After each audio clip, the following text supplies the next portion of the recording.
광남이는 임신 증상을 느끼서 병원을 찾았었는데요. 그건 상상 임신인 것으로 밝혀졌죠.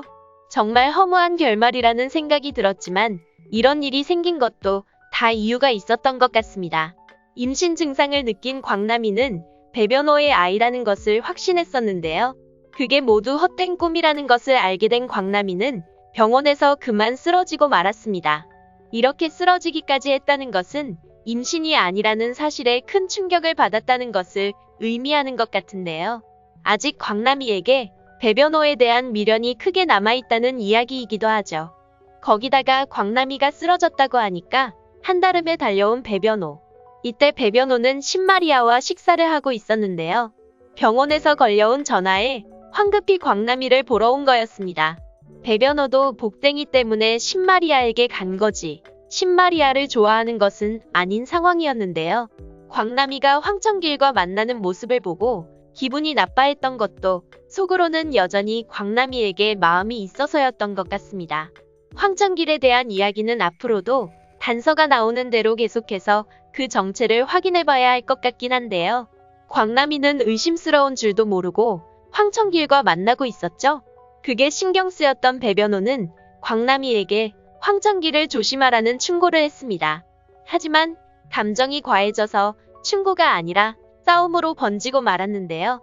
표현이 문제였지만 이런 이야기를 하러 온 건 다 광남이를 위해서였습니다. 그런 배변호가 신마리아에게 가 있는 건 복댕이와 신마리아에게 자기 도리를 다하려고 했던 것 뿐이었는데요. 신경은 쓰이면서도 신마리아를 배신하는 행동은 하지 않으려고 노력하는 모습이었습니다. 하지만 신마리아는 그런 배변호의 행동을 의심하기 시작했죠. 광남이와 간섭하지 말고 살자는 말을 광남이를 보호하려는 것으로 오해했습니다. 결국 신마리아의 행동은 점차 도를 넘어서 배변호의 노트북을 뒤지고 블랙박스를 확인하는 등 의부증에 가까운 증세를 보이고 말았죠.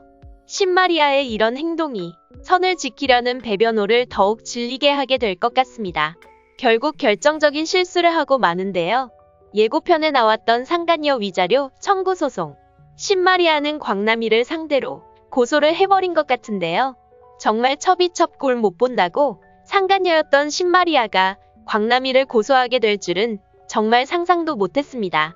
하지만 이게 결국 배변호와 광남이를 이어주고 말 것 같아요. 배변호는 변호사였잖아요. 광남이가 이 소송장을 받았다는 사실을 알게 된 배변호가 가만히 있을 것 같지 않습니다.